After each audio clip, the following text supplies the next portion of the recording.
Good evening, everyone, and welcome to the latest installment of the Sheboygan County Democratic Party's Candid with Candidates series.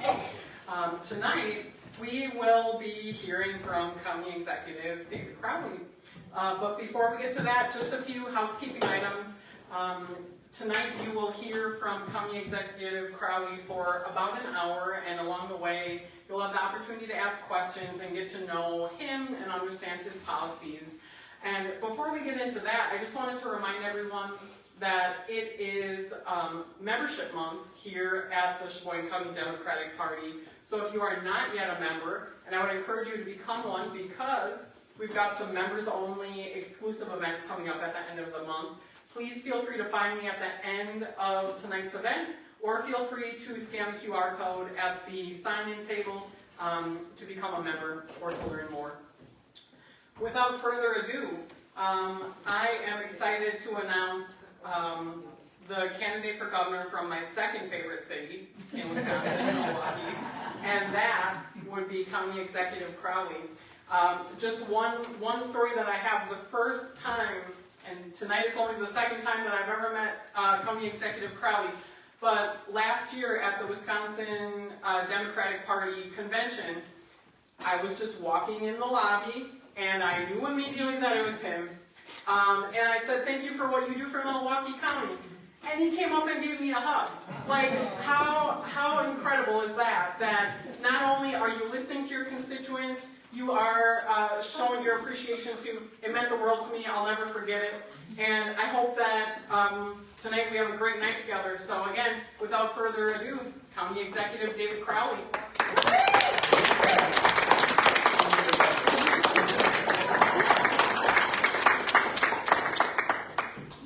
Awesome. Well, good evening, everybody. First and foremost, I just want to say thank you for having me. It is great to be here in Sheboygan. I would say my second favorite city, but I don't want to get in trouble. But it's so good to be here. I'm not going to try to talk as much. I would rather try to get to your questions really as much as possible. So I'm going to give you a quick background about who I am, what I have done, and why I'm running to be the next governor of Wisconsin. So just to give you a background about me, again, my name is David Crowley. I am not the original. That is my father, David. My mother is Valerie Crowley, had great loving parents. I'm a husband. Just celebrated 10 years of marriage a couple of weeks ago. I always have to shout out my better three-quarters, Erica, for all the work that she does to support me. I'm a girl dad times 3. My oldest is Alyssa. She's 18, graduating from high school this year and going to Whitewater this upcoming fall, so we're really excited about that. And my 2 younger ones are Ava, she's 8, and Alyssa is 6, and we call them the A Squad. And it's absolutely fun to see my 8-year-old and 18-year-old go back and forth about when she's going to steal her room as she goes to college. I'm a kid, I'm a Wisco kid through and through. You know, I've been all across this state. My father is a former master electrician, and I always say, you know, when you get someone that's as hot-headed as my mother back in the day, and someone as neutral as my father, you put those two together, this is the spark that you get. But they did an incredible job, you know, raising myself as well as my 2 brothers. I am a middle child, so I learned how to not only take orders but give them. And so, born and raised here in Wisconsin. We have a share of challenges. I was evicted 3 times before I graduated high school. For at least 15 years, we moved every single year of my life. But the only stability I seriously had was the Milwaukee Public School Systems, a youth development organization called Urban Underground that literally saved my life, and AmeriCorps, which helped create the foundation of service in my life. That's when I decided to become a community organizer.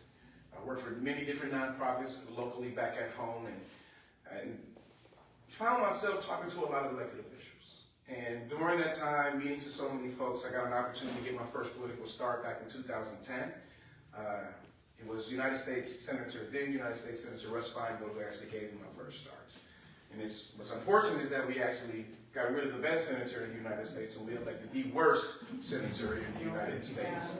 But it's important that individuals like yourselves continue to stay in this fight, because we're not just fighting for one another, we're fighting for the most vulnerable communities throughout the entire state.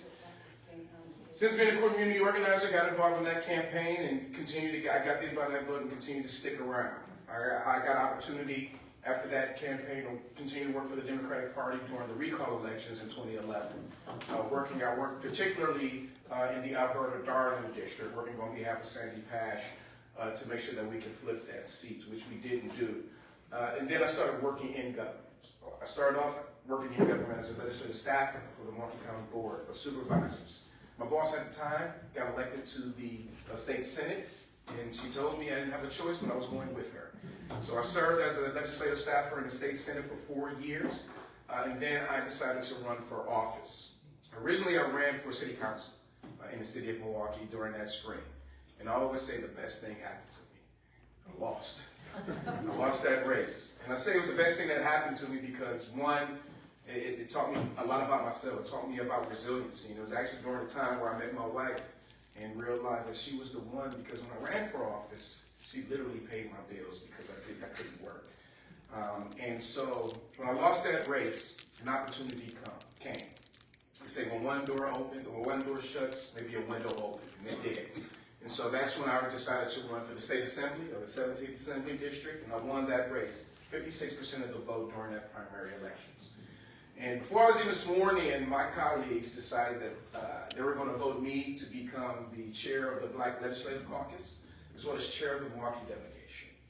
And I served 2 terms in the state legislature, and then I leaped before I looked and ran for county executive. I was just telling the story to 2 gentlemen about, on November 4th, I decided, 2019, that I was going to make my announcement.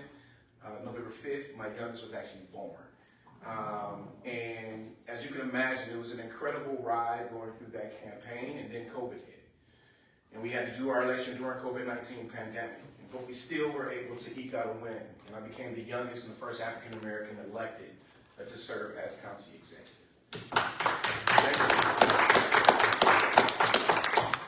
And I will tell you, when we started working on our first strategic plan in over 20 years for Milwaukee County, a lot of people believed that what we were putting on the table was nearly impossible. And when I think about what we have done an incredible work. And so, as county executive, we have the lowest unsheltered homeless count per capita than any community in the United States. And that's because we invest in housing. And what's incredible about the investments that we've made in housing, that all of it is happening in suburban communities that have never seen these projects prior to my administration. And that is because there is no one-size-fits-all solution. It's about how do you bring more people to the table to lend their voices to the solutions that's going to work for them. And that's how we have to build not just the governor's campaign, but every campaign across this state if we want to make sure that we can have the Democratic trifecta, taking over the state Senate, taking over the state assembly, and making sure that we're not just winning elections, but we're pushing policies that's going to allow the tide to rise and allow all the boats to rise here in Wisconsin.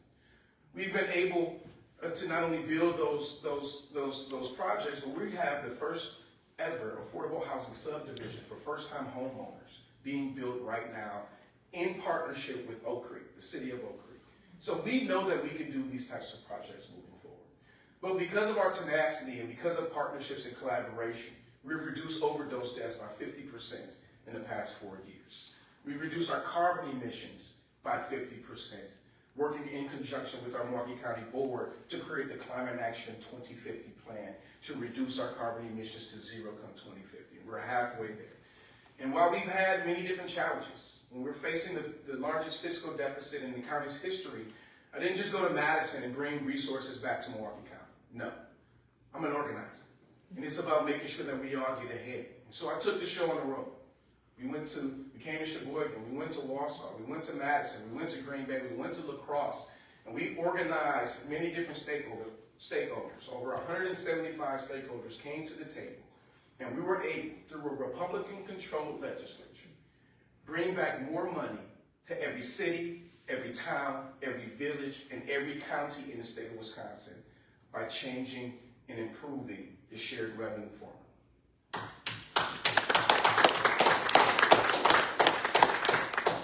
And so many people always ask me, well, you're the county executive, why are you running to become the next governor? It's a great question. Well, I'm frustrated just like everybody else. I'm not just frustrated, though, with Republicans and who's occupying the White House. I'm also frustrated with Democrats. Yes, it's extremely important that we have been fighting back. But can we communicate what exactly we've been fighting for? Do we know what the agenda and the vision is that we have been pushing at the national level to make sure that people actually believe what we believe in? People don't believe in the party systems because we've been making a lot of promises, yet we have not been delivering for anyone in our state or anyone, quite frankly, across this country. And so there's a lot at stake when it comes down to this election. Our democracy is on the ballot. Making sure that our public schools are fully funded is on the ballot. Reproductive freedom is on the ballot. Voting rights are on the ballot. Making sure that families can get ahead and can have a much better foundation, all of that is on the ballot. And if we're going to make sure that we can win this election and others moving forward, it's time for us to organize. Because the Republicans, they already have their nominee. Now, granted, I love the fact that we have healthy competition. I think this is good for our democracy. People always ask, well, how come you guys can't get down to 2 or 3 candidates? And I always have to remind folks, we are Democrats. Right? But this is really about making sure that we're electing someone who can actually get the job done. Campaigning, making promises, that's the easy part when it comes down to this election. Governing, that's hard. And I know because I am the only executive in this race. I'm the only person who knows and has experience balancing billion-dollar budgets, who know what it's like to figure out how to invest in critical services, as my 18-year-old would say, when the math isn't mathing. But I also know what it's like to have to work with communities in times of crisis. And not just during the COVID-19 pandemic, when we were able to give out millions of dollars to our small businesses, making sure that COVID shots can get in the arms of our most vulnerable residents, but also when we were dealing with our historic floods a couple of months ago in August last year, or just not too long ago. And we were able to fight, and we were able to work with the federal government. Matter of fact, we were ahead of schedule when FEMA came in because of the work that we had done. Now, I don't care how much we disagree. I'm always going to come to the table and make sure we're delivering for the people of Wisconsin. That's what we need. We need someone who can stand up to the Trump administration, but who can also make a deal to make sure we're bringing as many resources back as possible. Because when I think about what this big, beautiful, ugly bill has done to our country, what it has done is created deficits to where we as a state will now have to step up and figure out how we're going to plug these gaps we're going to be seeing in healthcare, what we're going to be seeing in child care, or have already seen in child care and within our public school systems. And so that's why I'm here today. I'm asking for your support. I'm asking for your support because we are building a people power campaign. And we can't do this without you. But I also want you to know that I'm doing this not just for my family and my daughters, but I'm doing this for you. It's about how do we come and build a much bigger table to make sure that their voices can be heard. I was told as an organizer, if you don't have a seat at the table, you're on the menu. And right now, when you look at a lot of the elected officials who are in power, they're giving us divisions and distractions because they want to keep us divided, because they want us to stay on the menu and not realize the true power and potential that we have when we begin to band together. When I won my re-election in 24, I won with 85% of the vote. That wasn't just the city of Milwaukee. That was me winning every single community within Milwaukee County. And as you can imagine, that wasn't just Democrats. And that's why Republicans fear me the most. Because the Republicans and the independents who are exhausted by MAGA, I know they will vote for me. They've done it twice already. And it's because I know with families all across this state, in rural, suburban, and urban communities, I know what they're going through because I've lived it. But as an organizer, I also know how to lift up communities, how to bring them to the table, not just give them responsibility, but make sure that they're rowing in the right direction, giving them enough power so they can make a difference. We all need to make a difference.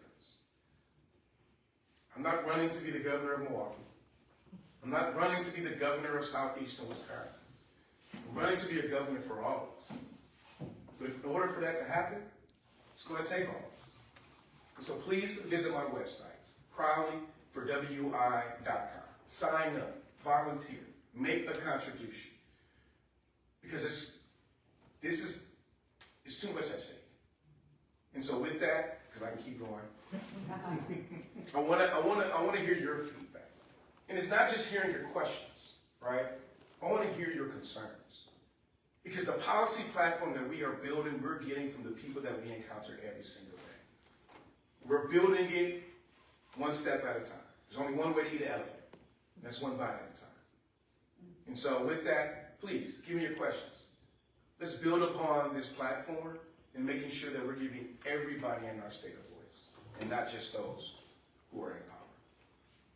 Thank you.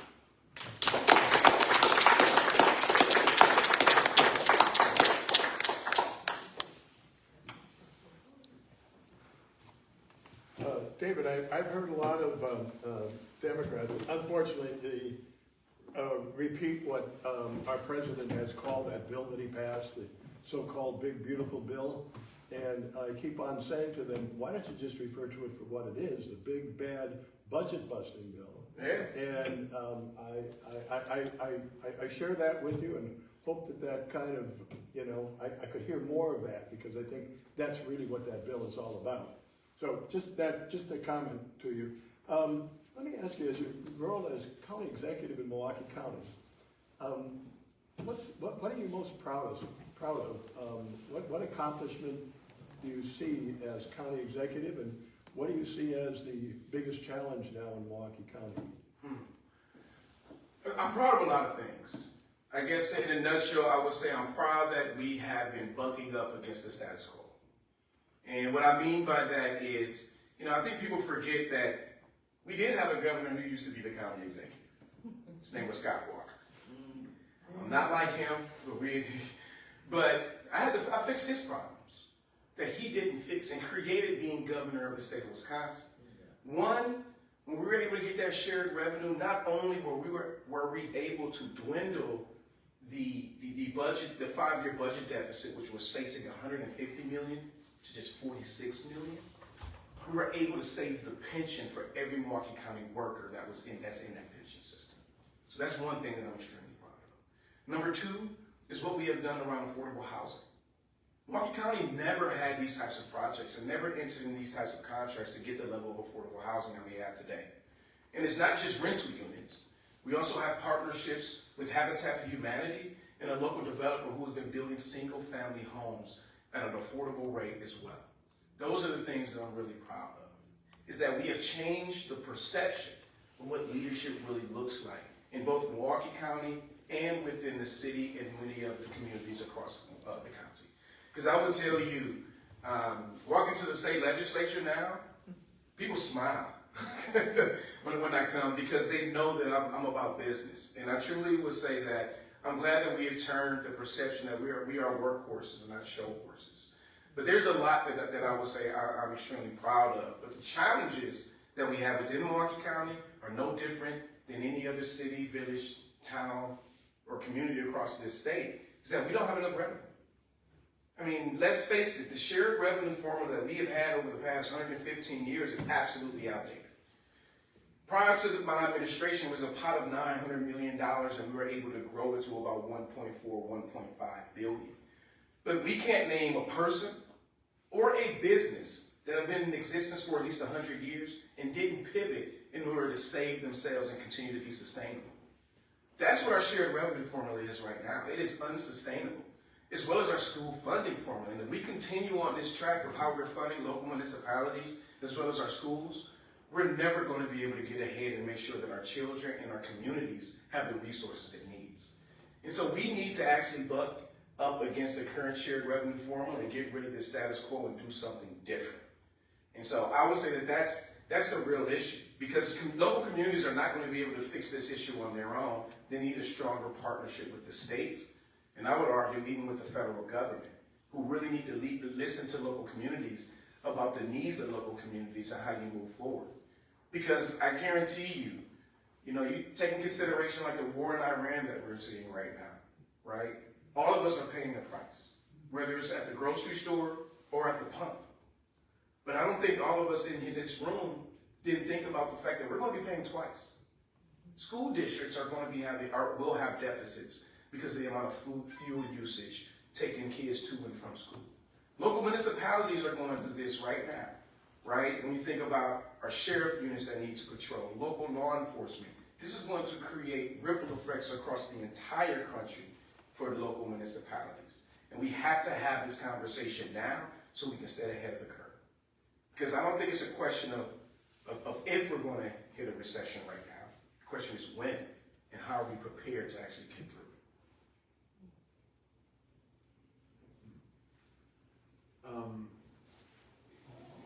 In reading about you, most of your experience seems to be, in Milwaukee County and at the legislative level.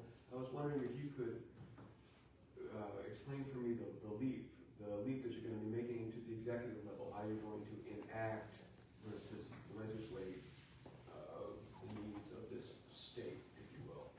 Well, as county executive, I am already at the executive level. So, and I should probably help people because a lot of people don't understand the county setup. So I'm elected countywide, and I'm like the mayor of the entire county. And so I present the budget just like the governor will present the budget to the legislature. I have veto power. So it will be a seamless jump when you think about the duties, the responsibility, and also understanding how I am accountable, not just for my actions, but the words that I speak every single day. And as county executive, I'm already doing the work of the state of Wisconsin because counties, per our Constitution, are actually extensions of the state. Many of the programs and services that are administered by the state are actually administered by us at the county level. Unfortunately, none of those dollars actually come with the work that we have to do. And so I truly believe that I'll be able to do this work. And being a staffer, I think that gave me a greater insight on how everything works because staffers actually make the sausage. It's not necessarily the elected officials. And so I know that we'll be able to make that leap. But even also as county executive, I don't know about y'all, but I was jumping for joy when Robin Voss and Devin Lemieux made the announcement that they were not going to be. But think about this. All of my successes, not just with Act 12, but for the first time in 60 years, Milwaukee County, the only county that was not receiving a reimbursement for highway patrol. We got a $20 million reimbursement every single year because of how we've been able to work across the country. I don't think that where we are today, because of the levels of frustrations, right, and because of Trump, everybody is becoming independent, right, because they're frustrated with the party system. And so it isn't my job necessarily to get people to become card-carrying Democrats. We have to give our vision to make sure that people are just voting for Democrats. And we can start to organize about how we keep them engaged within the party. But I do believe it will be a seamless jump because of the experience that I've had both as an executive, but also as a legislator. Following up on that, your experience has been mostly in large metropolitan areas. How do you address people in small communities, Wausau, Hayward, Chilton, that kind of thing, who have different issues really and need to be looked at and addressed? How do you communicate with them and get them on your side? Well, one is about showing up, right? And it's about, my favorite quote is by Teddy Roosevelt.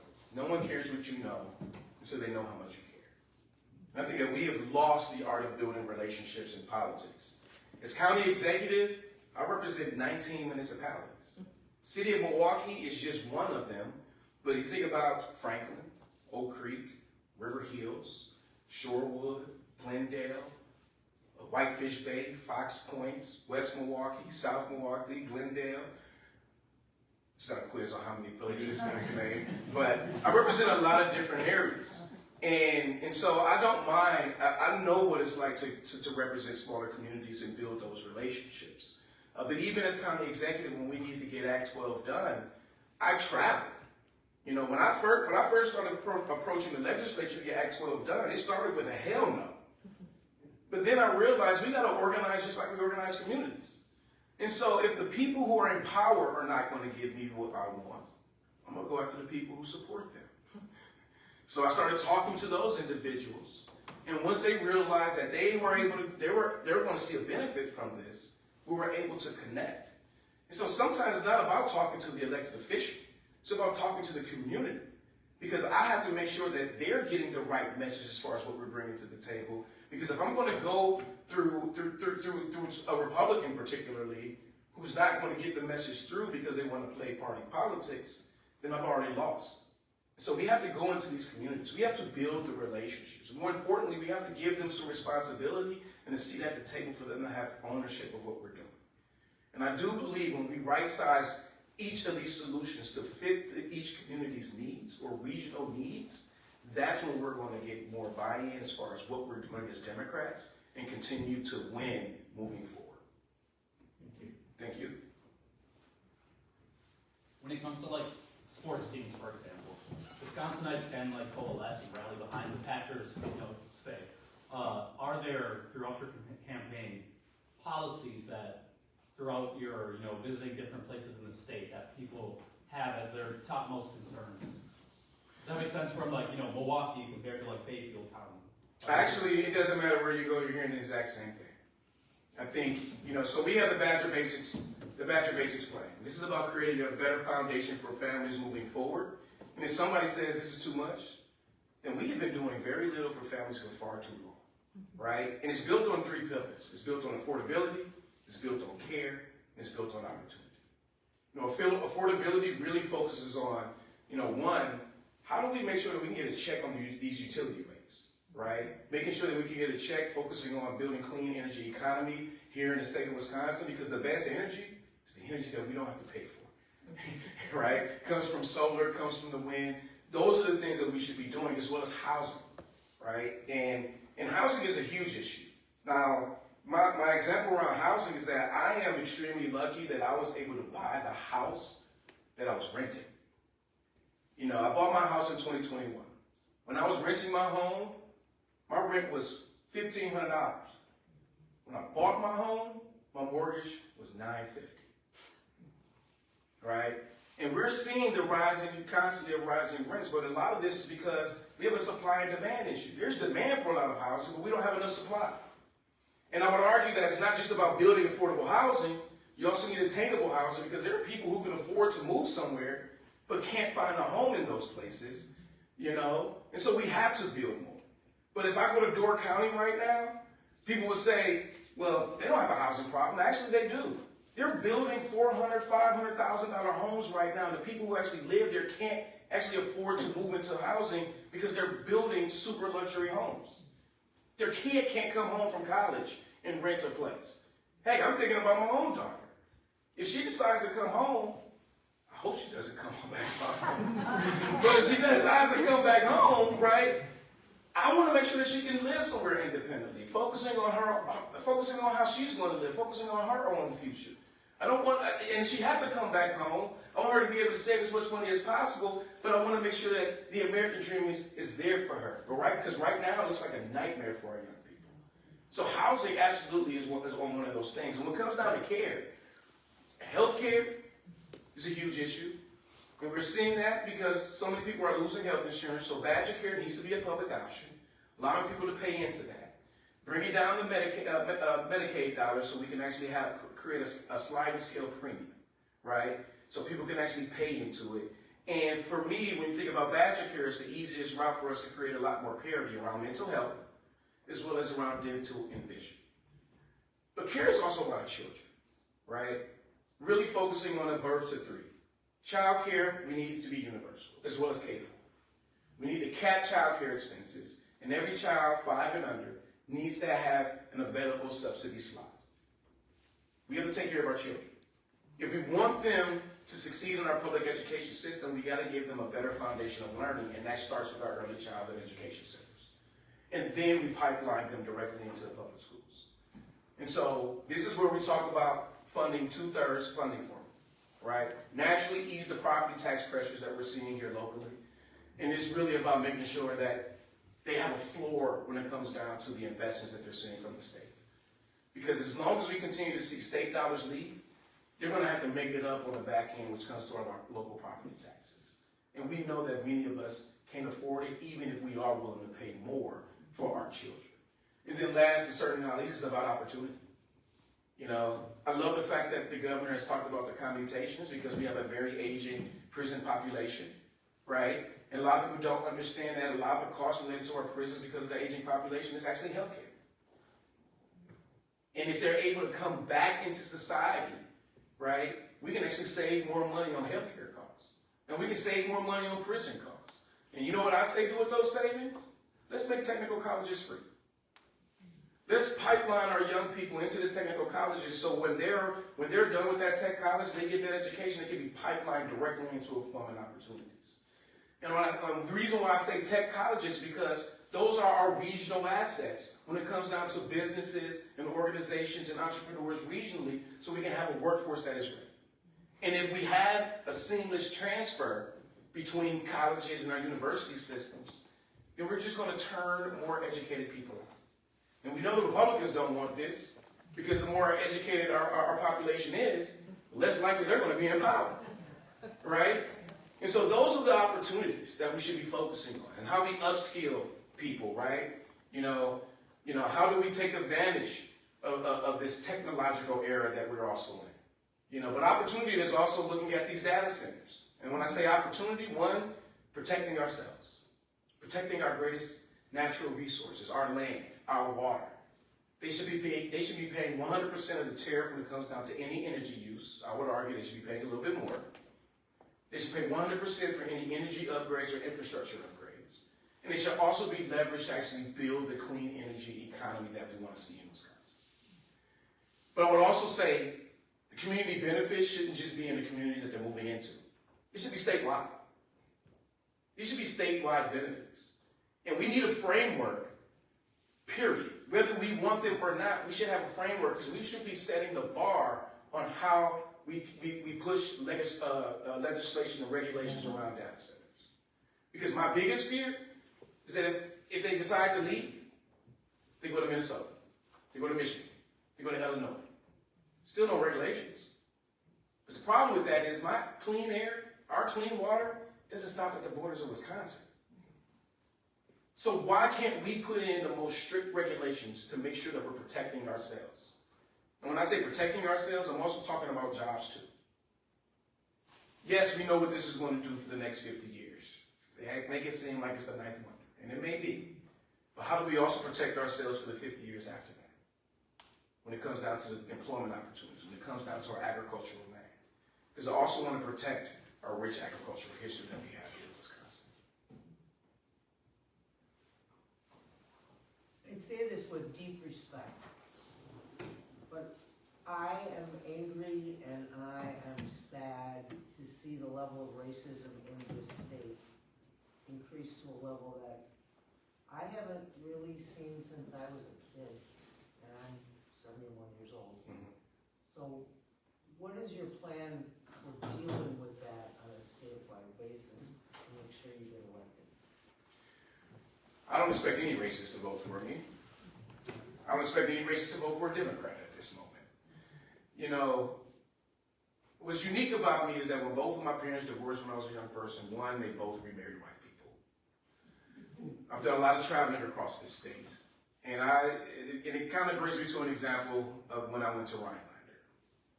And I remember going to Rhinelander. It was nice to be there and see the whole dag, but I was there to talk to the Joint Finance Committee members. And I was in a supper club, and I was the only person of color, and probably the only person from Milwaukee in the supper club.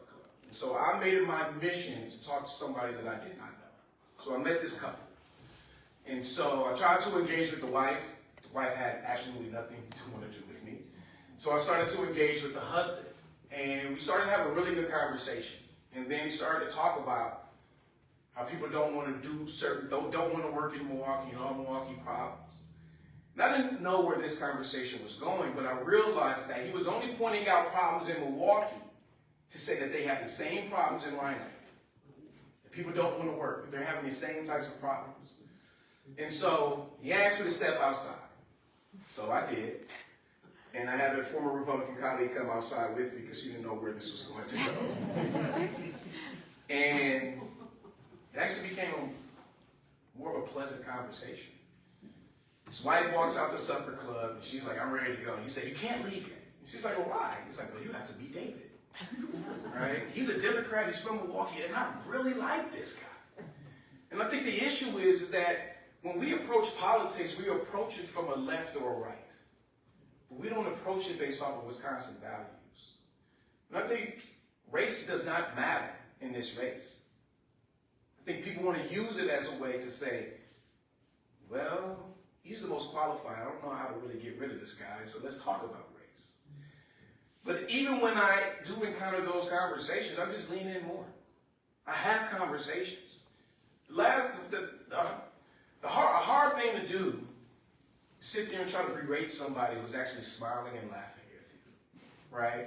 And I just think that we have to build connection. We have to build these relationships. Is there racism? Absolutely. But I think the only way to address it is head on. And so, as I'm in this race, we continue to have the conversations we're having.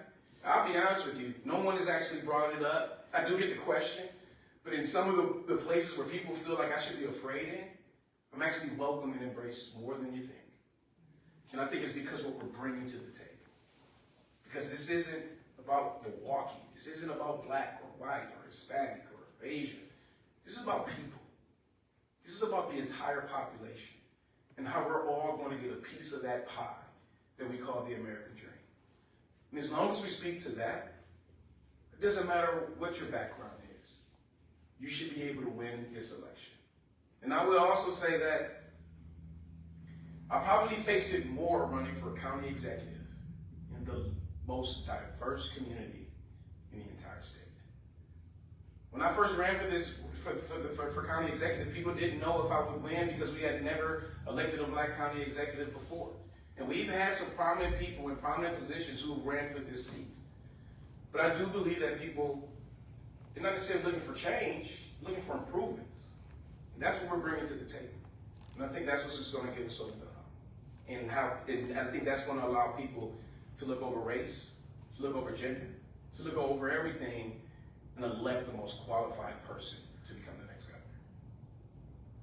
I really hope you're right. But this is a country that just elected Donald Trump for the second time. So electing the most qualified person apparently doesn't matter to a lot. You're absolutely right about that.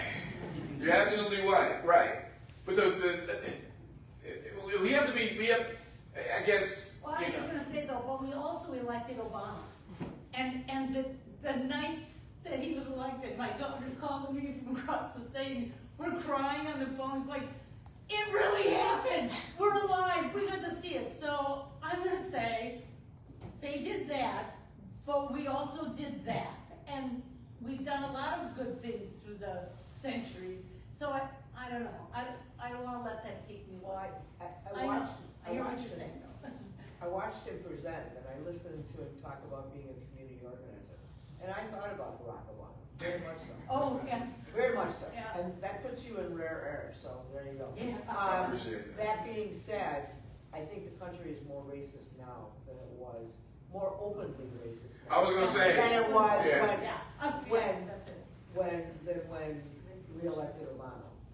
So And I'm a parent of a 26-year-old Hispanic woman, and she is facing more racism now than she faced at a younger age. Well, we've never seen it, at least in my lifetime, to where it was accepted to outwardly put it out there. And I do think that, one, it's happening more because people can hide behind these screen names. They can hide behind Facebook, they can hide behind Instagram, they can hide behind X, they can hide behind all these things. But I will tell you this, accountability is different. We have to figure out how we hold people accountable when they're doing stupid. I'm gonna cuss. I'm a cussing Christian, but I don't want to cuss too much. But we have to hold people accountable. We have to call the thing what it is, and we have to call it out, right? Because I don't care where you are. I don't care if you're a Republican, a Democrat, or don't give a damn about politics. Right is right, wrong is wrong. And I think that once we get back to the place where we're comfortable calling it out, because right now, when people see certain things, a lot of folks, they go into their corner and just say, well, that's normal. Well, the only way to get rid of this normal thing that we're seeing is to combat it as not being normal. And so that's where we have to step up. Every role isn't for everybody, but everybody has a role when it comes down to moving and creating prosperity for our own communities. I see people saying they don't need to wear the hood anymore. They can just come out and be open in their racism. Well, that means that we can be open with discriminating against them to not give them what they need, right? So. I'm going to get them to come here and vote though. I'm going to tell all these things, and it's just the white people that are going to all these things. We need the other ethnic groups to come out here and listen, be concerned, to learn.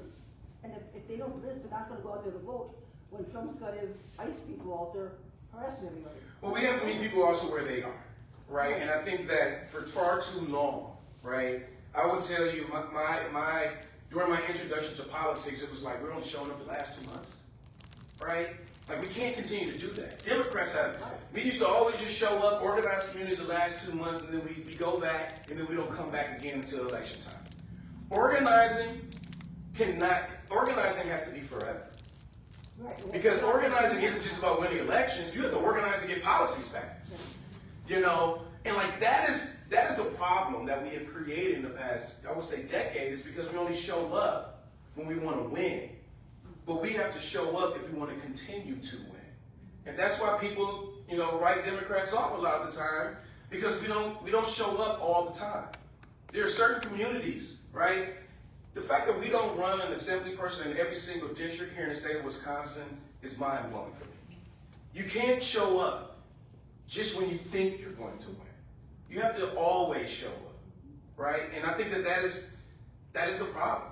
And so when it comes out to me, for me is, people say, oh, you're here. Yes, because I've never left. I want to make it a point to always be there. And showing up is not just physically being there, but I want to leave you with something to where you're always reminded of the work we did together. I think that's important. I'm going to go here, and then you. I guess I'm worried because, when we elected Obama, we didn't even think about free and fair elections. We just assumed that it would be that way. And, with the FBI coming into Georgia and now into Wisconsin. They haven't came yet. I'm dealing with this now. Okay. Well, I'm really concerned and I'm worried because We should be.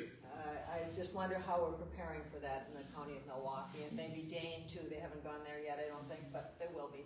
Yeah, so there's been, I think there were 14 lawsuits from 2020. All of them have been thrown out except for one. And because that lawsuit has not been thrown out, we still have our ballots, we still have the poll book. And our fear is that not necessarily them taking the ballots, but if they take that poll book, they would be able to basically crack that open and see exactly who people voted for. That is the biggest fear. I don't know how many times we're going to relitigate what happened in 2020, right? Trump lost. But clearly he's the sorest loser we've ever had in America. Because he thinks he's always going to win. But the problem is winning, that goalpost moves so many times. What does it mean to win with this Iran war? He couldn't tell you. Right? And so we have to continue to fight back. And I can't put everything out there. But I would say that we have known about the potential of the FBI coming into Milwaukee County for almost 3 months. And so we are prepared. We are ready. We are absolutely ready. Kind of going along with that is, I've known what Governor Evers has done to date and seen what's going on through the world and the country. Do you have some ideas of ways that you as governor will try to handle? There's some things we can't control, or we keep working through. There are some things that we can do through the legislature. Okay. What you can do is that you can actually ban all jails from actually holding ICE detainees. We can do that. So the thing is, so the reason why you're seeing counties, particularly county sheriffs, entering these agreements is because county sheriffs are their own constitutional officer. They get to do their own contract and they get to do all their own things. So they don't need the board's permission or the county executive's permission. In Milwaukee County, we don't do that. We don't operate a 287G program. We've created a community resource hub website, right? So people can get all the information that they need. And we've done it to where, one, providing information to legal services. You may not know this, but there are lawyers who have been preying on our immigrant community saying, if you pay me thousands of dollars, I can protect you, and they can't. And they're literally scamming people. So making sure that legal information is out there is extremely important. So we've been doing that work. That ACLU has been at the table. We've had Voces de la Frontera at the table, Latino Forward at the table, and Turner Hall at the table. And so Latino Forward has been handling a lot of the legal questions.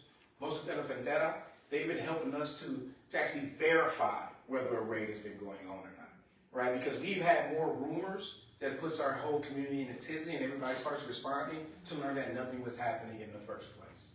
And so now, if people are seeing some type of raids or seeing ICE out there, there is a number to call for us to actually verify where individuals are so we can be prepared to respond accordingly. And then you have Turner Hall. Turner Hall, they have been conducting and facilitating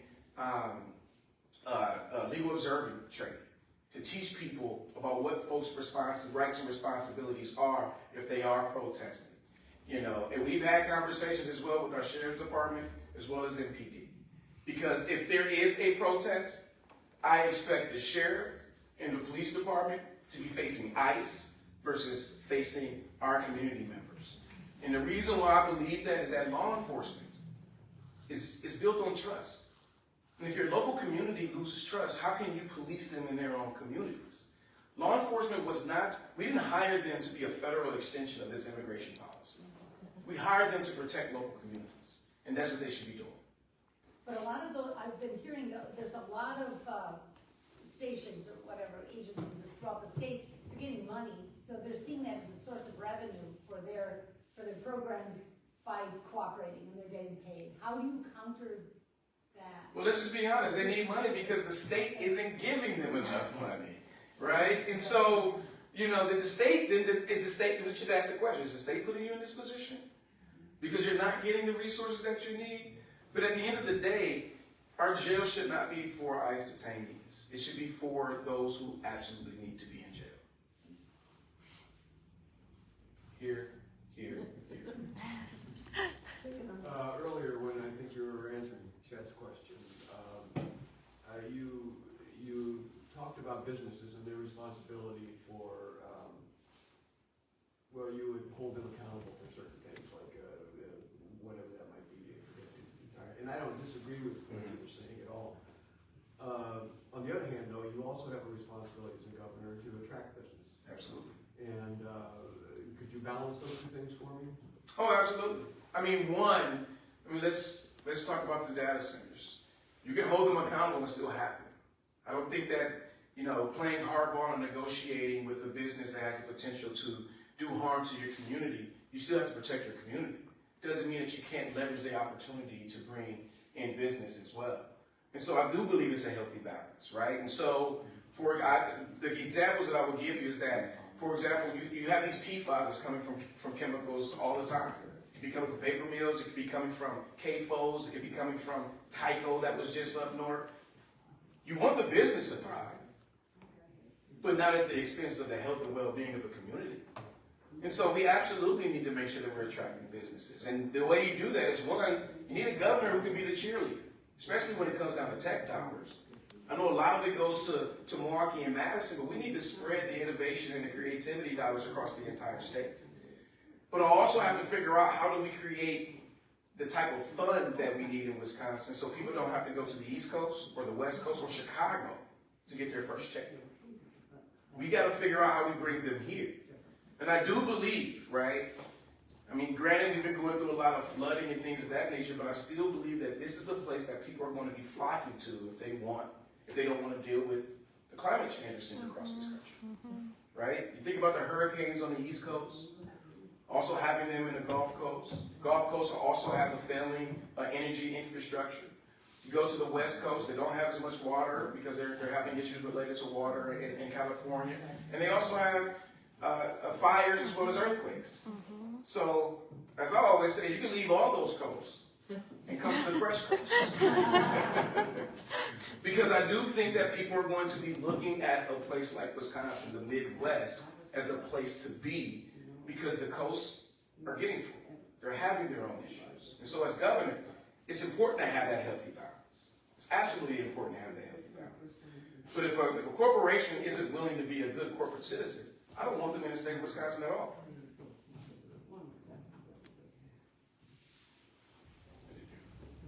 So as a member of the Sheboygan School Board, I am beyond the valley and frustrated that, you know, we're getting no increase in funding for 2 solid years, that our funding for special ed is way below what it needs to be. And they're, on the other side of it, we're sitting on this huge surplus. What is your plan as governor to get that surplus out into this? Well, after today's announcement, I don't think there will be a surplus. So there was a deal that was just announced, $1.8 million. They're going to increase the special education reimbursement to exactly 50%. Okay. And then they're going to actually put dollars towards property taxes for education, to lower property taxes across the entire state of Wisconsin, as well as mail out some checks, apparently. And so I don't, the next governor, and I'll be honest, even if there was a surplus, we shouldn't be thinking about that surplus because we know that we have a lot of budget gaps to fill. But when it comes down to education, they need those dollars. Like, our public schools have been suffering, because we haven't increased the general aid specifically. Yes, it was great to get the small bump that we see with special education, but it wasn't enough. And we need to figure out how we can actually fully fund the entire gap, not just 50% of that gap. We need to fully fund that entire gap. But I want to see us get back to the 2/3 funding formula. And anything that we can do long term, because the problem is that our 2-year budgets, I mean, right now we operate every 2 years. How do we make sure that we're actually doing something that's going to be sustainable moving forward so schools know what they're going to get, for the next couple of years? I do think that that was the creativity that came from Governor Evers' budget, to sit there and say this is going to be the floor.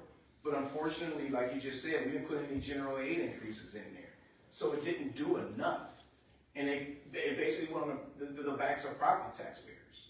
Back at home, we had a $250 million referendum that we passed in 24, right? And it's still not enough moving forward.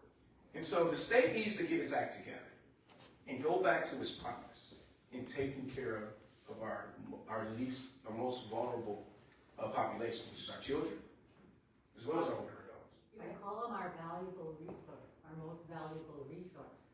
They are. Children. They are. They are. We'll go here, here. I'm gonna be here for a while. Okay. I want to actually ask about messaging. Democrats in general, I mean, it seems like our strong message these days is that MAGA is super villain evil. And that it's very strong and it's said a lot, but it's not a positive message. Yeah. It says they're bad, but it doesn't say why we're good, how we're good. Yeah. And we see, if we start to try to talk about it, we talk about platitudes, affordable housing, clean air, clean water,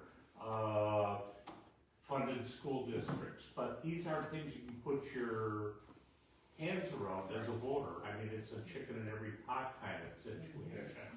So how do we adapt that message to something that will actually resound with voters and elect Democratic candidates? It's easier to catch a bee with honey than it is with vinegar, right? And I think that one, as you notice, very rarely do you see me talk about Trump. Because I think that the way that we need to govern has absolutely nothing to do with Trump. And the reason why I say that is because we only got 2 more years of Trump, right? Because I don't see him necessarily sticking around. But the problem that I have is that as an organizer, I want people to be for something, not necessarily get on my team because we're against the same thing. And so we have to talk about what the future holds. And I think that our messaging should be about you, us, the people, right? Because as long as we keep talking about Republicans and Donald Trump, we're allowing them to define who we are as Democrats. Damn straight. We're allowing them to define us. But we also got to make sure that we push back and say, this isn't the thing for us to talk about. It pissed me off when Democrats were talking down on Trump accounts. And the reason why it pissed me off is because Democrats have been fighting for baby bonds for 2 decades. That's what baby bonds are, right? Trump came out a couple of months ago and talked about that, private equity firms shouldn't be buying single-family homes. That's a Democratic talking point, right? Yeah. But the problem is this. We have been responding to him for so long that he is taking our messaging and people think that it's his, that they think it's the Republicans. He knocked us off our square. Yeah.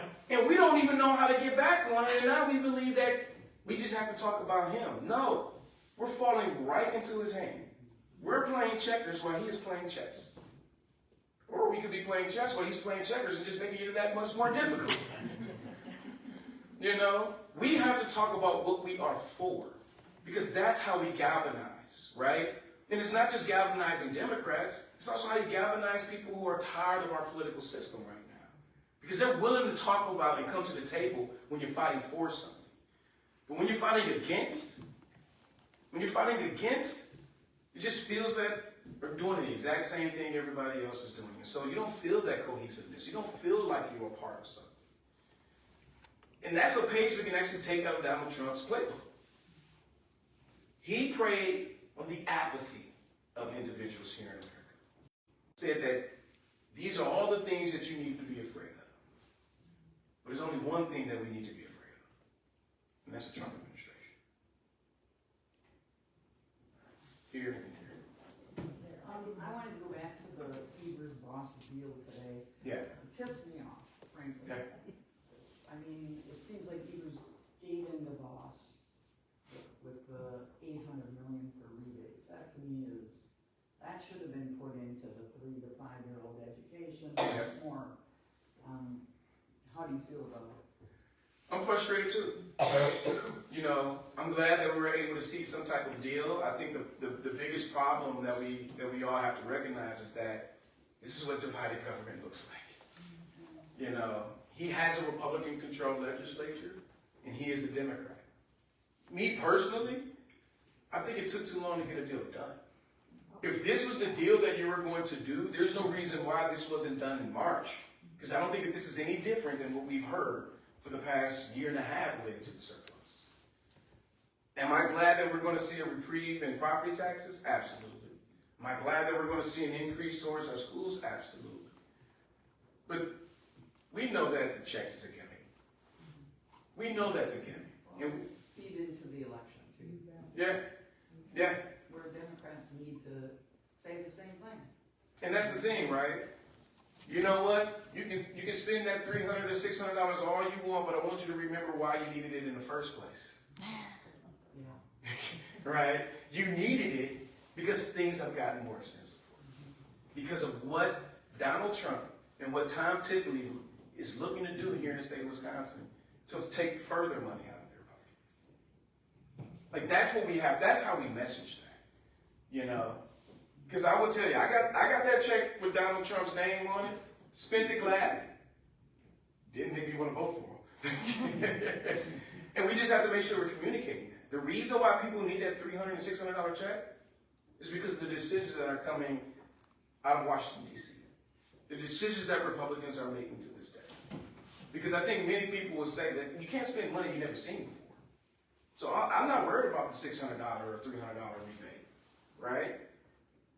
Because you've never had it before. But the only reason why you need it now is because things have gotten more expensive for you because of who's in office. And that's how we message that. I haven't seen the new deal, but the last time, we got property tax relief, it didn't really go to the school districts. It went for property tax relief, but we didn't see any of it really benefit our kids, very little. And this is because of the legislature and what they did during the Walker era. We have to get rid of all these Walker era policies. Oh, yeah. And so this is because of the public school tax credit. And so all it does is that they put the money directly into the property tax to buy down your property taxes. It doesn't go to the schools at all. Right. If you ask me, that should not be counted towards the school funding formula, but the way that they've written it is. Well, and what about all the other people who aren't property owners? not gonna benefit their pocket, and No. yet they pay rent, which in turn pays property taxes. Because we didn't increase the homestead tax credit, right? Like, you're absolutely right. You're absolutely right. Not everybody's going to benefit. And I think we have to put our state in a position where everybody can. Because right now, the only people who are benefiting are those who are doing okay, which is unfortunate. Again, when the tide rises, we need all the boats to rise. You know, I remember when my mother was on food share, you know, trying to figure it out. My mother needed food share, we were evicted. It wasn't because she didn't want to work. My mother worked as a wait staff. She worked as a bartender. So she didn't get enough hours to be able to pay rent. And we're seeing that now. I'm glad that they did the no tax on tips. That's something I agree with, but that's something you can do during a regular session. You don't need a special session to do that. I just think it's unfortunate the way that folks have played politics here in the state of Wisconsin. At the end of the day, we lose as constituents. And I think what hurts politics is that Democrats win when Republicans lose, and Republicans win when Democrats lose. What happened to the win-win situations that we used to be in? Government is about compromise. There's never been anything black and white about government. It's always been gray. But now when people want to move it to just black and white, that means that they're not willing to actually look at everything that falls in between, which means that our community then loses. Then they fall by the wayside. But that's why we have to speak to the values of who we are, who we want to become. But it's going to take some work. So do you think you're old enough to be governor, or how are you going to convince people you're old enough? I will say, how old do you think I am? I have no idea. All right. I actually turned 40 this Thursday. It's kind of I turned 40 this Thursday. But even though I'm not even the youngest in this race, but even though I am, one of the youngest, I have more experience running government in the legislature than Tom Tiffany and all the other candidates. And I think that when I'm able to talk about what we have done, because I will tell you, every time I tell people what we've done in Milwaukee County, they take a step back and like, wait, really? They question it. Some people go right to ChatGPT and then figure out if it's real or not. But I think that when I talk about the results, when I talk about my experience, that's what catches people's eye. And no, I don't dye my hair. I just haven't let them, stress me out as much. I'm hoping you appeal to the young people because you really are, you're not that far away from the 20 to 40-year-old plight right now, and I'm really concerned about it. I love going to the college campuses. And honestly, I was a young person when I got involved. I was 18, 19 years old, when I started paying attention to politics. And I think it's about really giving them opportunity. When you see young people working on their first campaign, working towards something bigger than them, they realize there's a lot more in this world that they were introduced to. And we have to do a much better job of bringing them back. Like, they're the lost voices of the Democratic Party, as well as a lot of independents, right? And a lot of it is because they're tired of hearing the same thing. And they want to know what we're going to do about it. And if their greatest example is looking at national Democrats in Congress, we got our work cut out for us. So we have to introduce them to what is happening here in the States. But more important, what is happening in local communities. There are a lot of mayors, county executives, alderpersons, school board members who are doing great work on the ground. Yet we haven't done enough to showcase what the next bench is going to look like. And these young people, they're ready. I think I have one of the best within Milwaukee County. I had one of the best internship programs we're in the state. We're not just bringing on interns to just do frivolous work. When I have an intern in my office, they're going to be so good you think they work for me. That's how we need to build up our young people. That's how we have to instill the values into them. We have to act like we are getting ready to pass the baton. Otherwise, they won't get prepared themselves. Or believe that they can get better job of courting them, getting them more involved, and actually preparing them for the next step in life.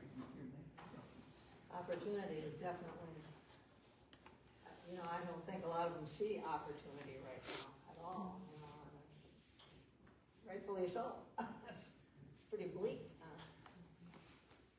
It's hard to imagine what you can be when you've never seen it. And so we have to give them more exposure. My grandmother used to say, everything you know, I can fit on the smallest corner of a piece of paper. And everything you don't know, I can feel the ocean with. I didn't know what she meant by that when she said that to me when I was 13. But now, I realize there's more in the world that I don't know. There's a lot that I don't know. But until I'm introduced, until I make a decision to step outside my own ignorance, it's hard for me to know. But that's how we get young people to do a lot more. We have to widen their corner on this piece of paper. I wonder, David, any final thoughts, or what do you want us to take away from our time with you this evening? Well, I want you to know that I will make a great weapon. But I want you to know that I'm in this for the right reasons. I'm in this to make sure that we're taking care of people. I am in this to make sure that we can buck up against the status quo and rebuild the state of Wisconsin where everybody is welcome, where everybody is included. This is going to be a hard race. It's going to be a hard choice for many. We have a lot of good candidates. And let's just be honest, it's been a long time since we've had a good crop of candidates running for governor like this. But the difference between me and all the other candidates is that I have a proven track record of delivery. I've shown what leadership looks like. I've bucked up against the status quo. I've not only fought back, but I've fought with. And I've negotiated. And I'm looking to represent you. I truly believe that in this state, we all have to get comfortable being uncomfortable. We have to learn about one another, different cultures, different communities, because we are a very unique state. But we're also one of those unique states. We're a bellwether state. Wherever Wisconsin goes, where's the country goes. And so if we want to change the trajectory of our country, I truly believe it's going to start with this governor's race. So visit my website, crowleyforwi.com. We do have some yard signs and some materials in the back if you would like to take them home. But I do want to say this has been a great opportunity. I have a ball anytime I come up to Sheboygan. Not too long ago, I got a chance to make patsies. Hand roll too. But I do want to say like this, I love this community. It's a beautiful community. Me and my family come here, Blue Harbor, to kind of hang out and get away as well. But this has just been a great opportunity. Thank y'all for y'all work. Thank you for what you do here locally, because you're giving your time, you're giving your talents, you're giving your treasure, not just to build your local party and your local community, but in turn to change the state of Wisconsin and this country. And we wouldn't be able to do it without you, so thank you.